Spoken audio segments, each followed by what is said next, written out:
Bob Mossing, who oversees Toledo's identification and demolishing of abandoned and neglected properties, explains that nearly $1 million in federal funds is going to help Toledo knock down a record number of buildings in 2011. This calendar year, we have a little over 700 houses so far on our demolition list, and because of the HUD funds available to us, we've been able to take down at least 3/4 of those. Mossing explains that 90% of the buildings on the city's to demolish list come to their attention from complaints called in by citizens. We go through a fairly strict criteria about what gets demolished, what doesn't.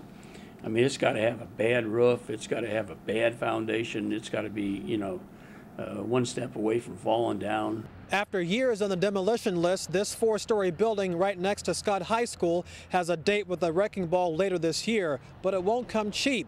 It'll cost the city $50,000. The $50,000 price tag to demolish 440 Winthrop is significantly more than the average price of demolition, about $4,200. But residents say whatever the price, the rundown, dilapidated buildings that can be found on streets in every section of Toledo need to be dealt with.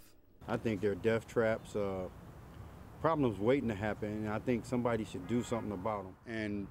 And, kids are playing in them. You got all kind of crazy people out here. Hubert Wiggins, WNWO News.